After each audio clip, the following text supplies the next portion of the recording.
और हम योगी जी से एक सवाल करना चाहते हैं कि आप एक तरफ कहते हैं कि हम महिलाओं का सम्मान करते हैं, महिलाओं का बहुत बढ़ चढ़ के सम्मान होता है, तो आप ये बताएं कि मैं आपके सामने इको गार्डन में एक पीड़ित महिला को लेकर के सम्मान में खड़ा हूं और आप ये बड़ा चिंता का विषय हमारे सामने बना है कि आखिरकार मऊ का डिस्ट्रिक्ट मजिस्ट्रेट जो है ज्ञापन ले करके, आश्वासन दे करके, और साफ साफ दिख रहा है मेरे बैनर पे, अभी तक वो हीला हवाली किया और कोई कार्रवाई नहीं किया, एफआईआर दर्ज नहीं कर पाए। यानी वो यादव बनाम चमार होने के नाते वो डर रहा है, SC/ST एक्ट से डर रहा है, या फिर वहां का सांसद हैंग कर लिया है, या वहां का विधायक हैंग कर लिया है, या फिर यानी जो है मुझे लग रहा है कहीं न कहीं आप यादव बिरादरी से डर रहे हैं।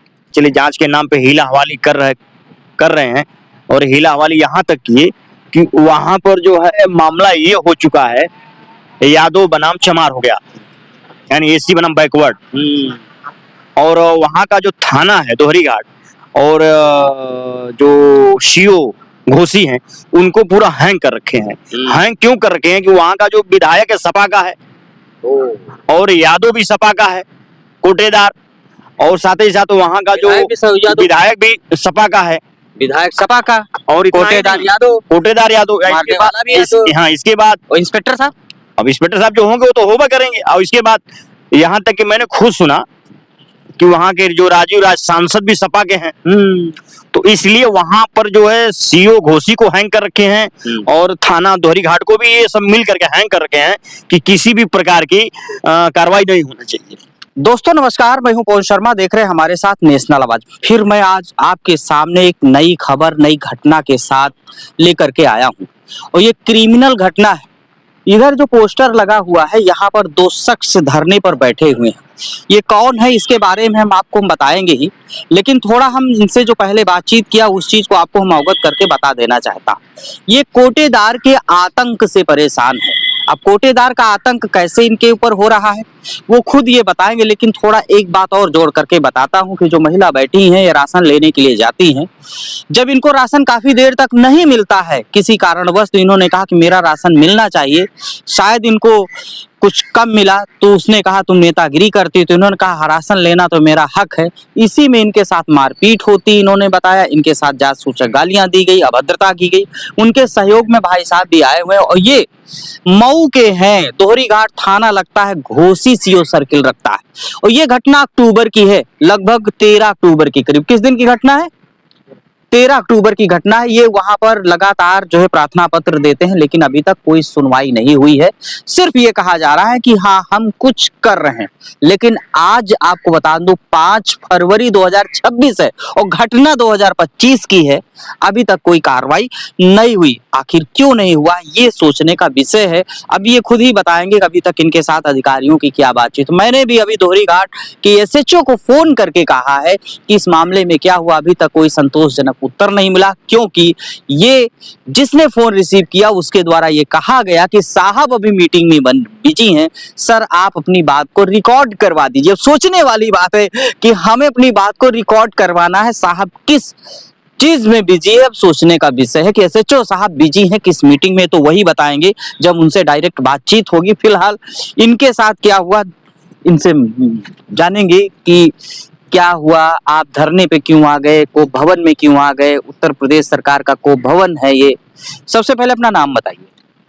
देखिए, हमारा नाम तो कमलेश भारती है, और हम राष्ट्रीय 85 प्रगतिशील समाज पार्टी के राष्ट्रीय अध्यक्ष हैं। घटना किसके, मैडम जी के साथ हुई? हाँ, घटना जो है इनके साथ हुई, और हमारा आने का मुख्य कारण हो गया, ये जो मैडम दिख रही हैं, इनका परिचय मैं बता दूं, ये रेशमा भारती गोल्डन जी हैं, और हमारे पार्टी से महिला सभा से प्रदेश की सचिव हैं। खैर, ये तो रहा मैडम जी का परिचय। पहले आप अपना नाम बताइए। रेशमा भारती गोल्डन। ये बताइए कि आप तो भुक्तभोगी हैं घटना की, और एक पार्टी की सचिव भी हैं, तो क्या अब इतना भी नहीं दबाव कोटेदार पे चला? नहीं चला तभी तो। क्या था ये? क्या घटना हुई? घटना यही मतलब कि 4-5 दिन से हम सारे मेरे गांव वाले भी जा रहे थे, वापस आ रहे थे। हम लोग वापस जा करके 4-5 दिन के वापस चले आए। तो लास्ट में आते आते लड़कियां सब बोली कि चलिए आप चलिए, तो मैं कहीं चलो चल रहे हैं। जाने के बाद हम लोग 3-4 घंटा लाइन में लगे हुए थे। तो लाइन में लगे हुए थे तो हम लोग मतलब कि काफी लंबे समय से, मतलब 2 बजे से 5 बज गया था कोटे, और एक चिपके थे सब, पूरे शरीर गिर रहे थे सब। मैं बोली बाबू एक काम करो, मेरा भी मतलब अंगूठा लगवा दो, हम लोग का राशन भी दे दो, हम लोग जाएंगे, अंधेरा हो रहा है, 5:30 बज गया है, अक्टूबर का महीना है। तो बोला जाओ बैठो, जाओ। 2 घंटे के बाद फिर वही बतिया में बोली जा करके, अरे 2 घंटे के बाद फिर गई तो बोली कि दे दो बाबू, किसी माध्यम से मेरा लगवा दिया। उसके बाद में जाके वहाँ राशन भरने पर मतलब प्रोग्राम में कर रही थी, तो फिर मेरी लड़कियां कर रही कि दादी हमको भी दिलवा दी।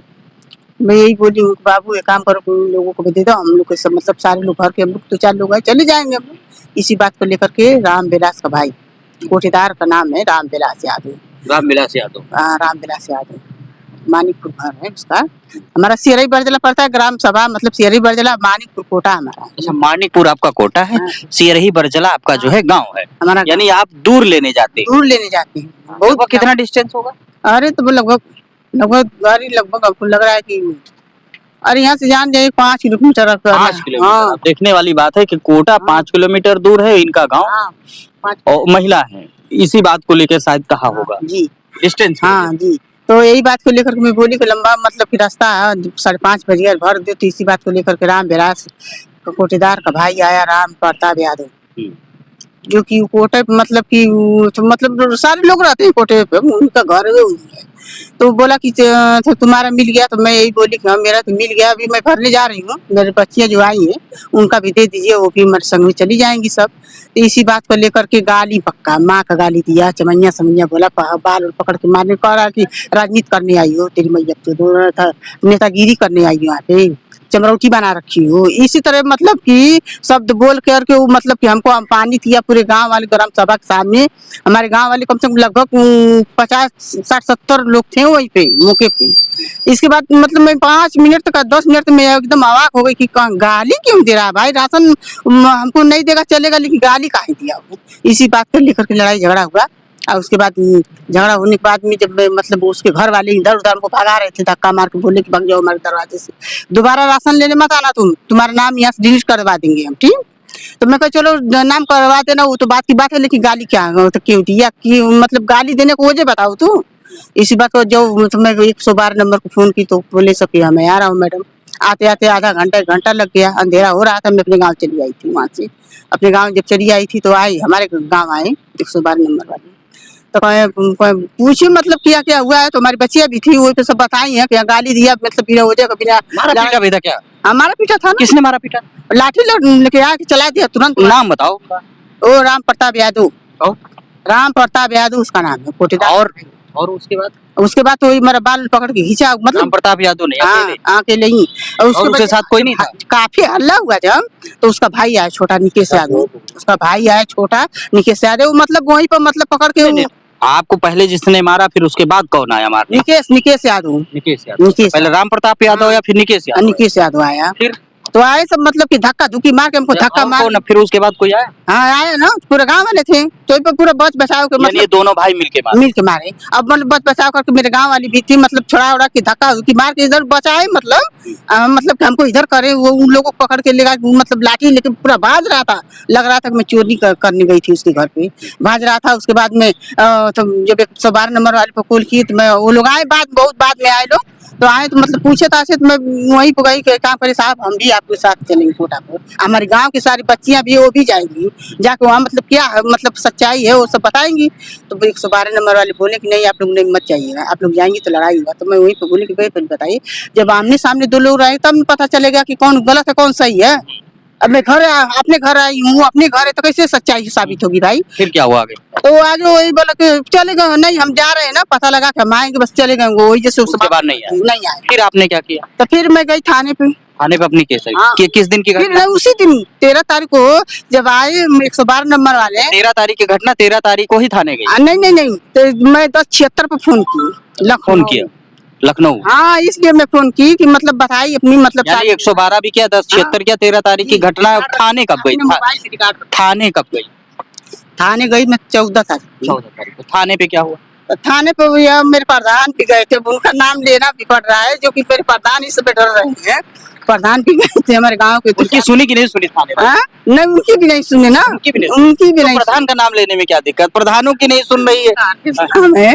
हरकेश नाम है उनका। प्रधान जी को नहीं सुने? मतलब पत्नी है, लेकिन प्रधानिया तो निभाते हैं, लेकिन वो भी गए थे साथ में। नहीं, प्रधान पति की नहीं सुनी गई? नहीं सुनी गई प्रधानपति की।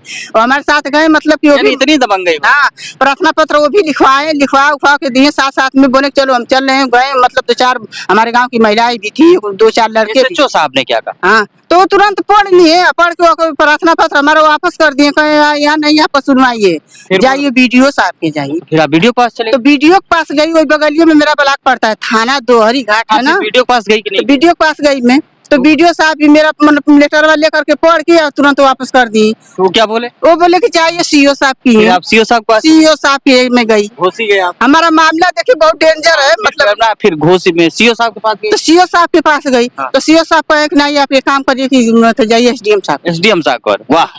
एसडीएम साहब के गई तो वो भी बोले एक बार गई तो वो नहीं मिले तो दोबारा गई तो उसके बाद अपने गांव के सारे महिलाओं के साथ गई। तो क्या कहा एसडीएम से मिले फिर? तो गई तो वो मतलब अपना प्रार्थना पत्र लेकर के गई, उनसे अपनी सारी बेवराई बताई कि मतलब मेरे साथ उन्होंने कहा क्या? मारपीट हुआ, ये हुआ सब बताई। तो बोले कि अच्छा बैठिए, बैठा के बस कहे कि लाइए साहब के भेजे अपने आपके गाँव कोटा। हाँ। तो कोटा पे भेजे हैं, जाके पूरा निरीक्षण कर रहे हैं, उसका जांच पड़ताल कर रहे हैं और उसके बाद जो आप कहेंगे वही होगा। ठीक, किसी को भेजा उन्होंने? हाँ भेजा। अब हमको नहीं, हमारे घर तो आए नहीं, वो कोटा पे गए, हमको पता नहीं है कि आए कि नहीं, हमको नहीं पता। उसी दिन की दूसरे उसी देती है। फिर क्या हुआ? तो फिर यही हुआ कि हमको भेज दिया कि आप जाइए घर, आप घर जाइए, आपको जो मतलब कि सारी सच्चाई को पता हम लोग लगा लेंगे, उसके बाद हम लोग बताएंगे। फिर सब कुछ बताया? घर चली आई। उसके बाद सब मतलब इंतजार करते करते 10-10:30 बजे रात के लाइए साहब फोन किए, उनका नाम है संदीप कुमार। हाँ, फिर क्या हुआ? तो फोन किए कि मैडम ऐसा है कि मैं कोटा पे गया था, कोटा पे मतलब छानबीन किया, कुछ हुआ नहीं, लड़ाई झगड़ा काहे के लिए लड़ाई झगड़ा कर रही है दूसरों को लेकर के, एक काम करिए आपका राशन चाहिए ना, राशन हम दिलवाएंगे। हम कह अरे ये कौन सी बात कर रही हैं? अच्छा, तो फिर क्या हुआ? बस बात यहीं खत्म हो? नहीं बात खत्म नहीं हुई ना। उसके बाद मैं ये पहले बताइए हमको राशन, हमारे साथ में अगर कोई बच्चियां जा रही है, अगर वोट दे रही हमारी पड़ोसी की, मेरे बच्चियों को जाओ साथ में लेके जाओ, साथ में आना, साथ में जाओ, साथ में लेके आना। बताओ बच्चियों को हम छोड़ दें, वो भी लड़की है, बुजुर्ग तो है नहीं कि मैं चली आऊंगी, मैं बुजुर्ग तो है नहीं। तो उन्हीं को लेकर के फिर वापस में चली आई। फिर उसके बाद हमारी कोई सुनवाई नहीं हुई। उसके बाद मैं सीधे एकदम चली गई कप्तान साहब के। जब एसपी साहब की गई तो एसपी साहब के पहले प्रार्थना पत्र दी, फिर उसके बाद 2 बार 3 बार मिली, वो नहीं कुछ मतलब वो ही हवा कर रहे हैं कि इस पे पढ़ाते टाइम पास कर रहे थे। फिर उसके बाद में चौथे 5वें दिन हमारा रिकॉर्ड अभी है, इस पन्ने में हम लोग देखेंगे तो लिखा हुआ है टेटो। फिर क्या कहा एसपी ने? क्या कहा? तो एसपी वही कहे कि तो वो चलिए हम लोग छानबीन करवा रहे हैं, वहीं से फोन करेंगे, मतलब फिर कुछ हुआ? थाने से गए, जाएंगे वहाँ छानबीन करेंगे। तो कुछ नहीं हुआ, 2 महीने का महीना इसी तरह टाइम वेस्ट कर फिर दी। इको गार्डन आ गए? हाँ, फिर मंत्री से मिली? तो फिर उसके बाद में धरना 4 दिन वहाँ की, 1 दिन मतलब तहसील पर की अपनी घोषी, 4 दिन मतलब वहाँ की अपने जिला को, 4 दिन करने के बाद धरना मतलब आए सब लेके अपना प्रार्थना पत्र विज्ञापन भी लिए, ले वो करके एसडीएम मिनिस्टर ले करके पर सो गए आराम से बिस्तर पर। अभी तो कुछ हुआ? अभी तक कुछ नहीं हुआ। अभी इको गार्डन आ गई? आ गई इसको। अभी कोई अधिकारी मिला? अभी नहीं मिले। किसी को फोन आया? नहीं आया। बस चल रहा है? हाँ अब चल रहा है, सिलसिला चल रहा कुछ कहे ना योगी जी से? अब मैं संघर्ष कर योगी जी से कुछ कहे ना? और योगी जी से बहुत सारी उम्मीदें लेके आई हूँ। तो क्या लेके आए वही बता दीजिए। मेरे यही लेके आई हूँ कि हमारी बात को सुने, हमारी बात को समझे कि मतलब कि वो महिला पीड़िता क्यों आई है। बात सुनना है कि समझना है कि मुकदमा करना है? मुकदमा करना है, मेरा कोटा खा वहाँ से निरस्त करके और किसी ग्राम सभा में देना है, वहाँ से कोटा। पहली मांग क्या है आपका? मुकदमा दर्ज हो? हाँ मुकदमा दर्ज। दूसरी बात हमारा कोटा वहाँ से मतलब ग्राम सभा में उसके घर नहीं रहेगा, किसी घर हम लोग देंगे। कोटा का मालिक हम लोग, वो नहीं है कोटेदार। अब देखिए भाई साहब सहयोगी हैं, ये बताइए इनकी घटना तो मैंने भी सुन लिया है, अब क्या है, अब सपोर्टिव में क्या कहना चाहें? देखिए सपोर्ट में तो ये है कि वहाँ पे अभी इन्होंने बताया कि वहाँ पे 3 दिन लगातार धरना प्रदर्शन भी हुआ है, जिसमें मैं खुद रहा।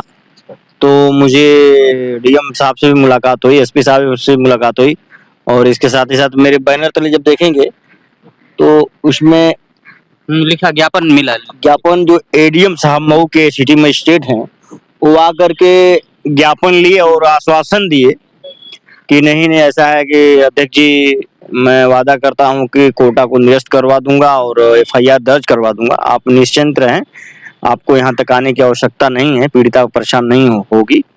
तो हमने कहा ठीक है। फिर हमने कुछ समय गुजारा, लेकिन कोई रिस्पांस वहाँ से नहीं आया। जब कोई रिस्पांस नहीं आया, हमने 1-2 बार फोन भी किया, एसपी को भी फोन किया, डीएम को भी फोन किया, तो कहे ठीक है जांच चल रही है, जांच के नाम पे हीला हवाली कर रहे हैं। और हीला हवाली यहाँ तक किए कि वहां पर जो है मामला ये हो चुका है, यादव बनाम चमार हो गया, यानी एसी बनाम बैकवर्ड। और वहां का जो थाना है दोहरी घाट, और जो सीओ घोसी हैं, उनको पूरा हैंग कर रखे हैं। हैंग क्यों कर रखे हैं कि वहां का जो विधायक है सपा का है, और यादव भी सपा का है, कोटेदार, और साथ ही साथ वहां का जो विधायक भी सपा का है, विधायक सपा का, और इतना ही कोटेदार नहीं, यादव, कोटेदार यादव। मारने वाला भी यादव। हाँ, इसके बाद और इंस्पेक्टर साहब, अब इंस्पेक्टर साहब जो होंगे वो तो होगा करेंगे। और इसके बाद यहाँ तक कि मैंने खुद सुना कि वहां के जो राजीव राज सांसद भी सपा के हैं। तो इसलिए वहां पर जो है सीओ घोसी को हैंग कर रखे हैं, और थाना दोहरी घाट को भी ये सब मिल करके हैंग कर रखे हैं कि किसी भी प्रकार की कार्रवाई नहीं होना चाहिए। अब आप योगी के दरबार में। तो हमने चले वहां से माननीय मुख्यमंत्री योगी जी के यहाँ कि कब आए थे यहाँ? अरे हाँ, हम आए तो 19 तारीख को, लेकिन एक बार हमने आवेदन किया धरने का तो वो रद्द कर दिया गया। दोबारा फिर हमने आवेदन किया तो स्वीकृति कर दी गई है। तब से हम बैठे हैं 23 तारीख से। कोई आया कि नहीं आया? अभी तक देखिए कोई आया नहीं है।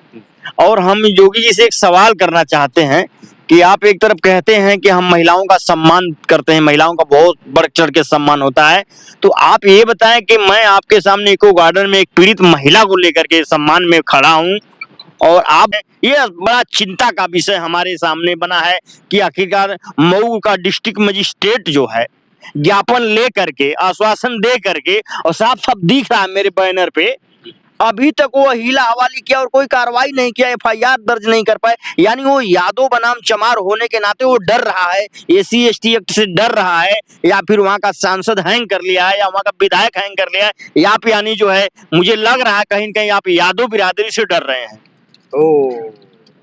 मामला वहां एसी बनाम यानी चमार बनाम यादव हो गया है, और मनबड़ कोटेदार जो यादव है, जो इनके साथ बर्बरता किया है, हम इसको किसी भी कीमत पे ये अक्षम्य योग्य है, इसलिए हम क्षमा नहीं कर सकते। जब तक की कार्रवाई नहीं होगी तब तक हम इस इको गार्डन से हटेंगे भी नहीं। और हमें उम्मीद है कि यदि माननीय योगी तक अगर ये खबर जाती है तो इस पे वो निश्चित रूप से विचार करेंगे। कह दीजिए।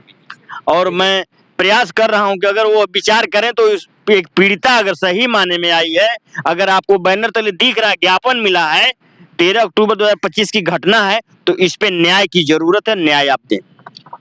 दोस्तों ये बातचीत करी थी रेशमा, ये दोहरी घाट थाना है और जनपद मऊ है, और सीओ सर्किल घोसी लगता है।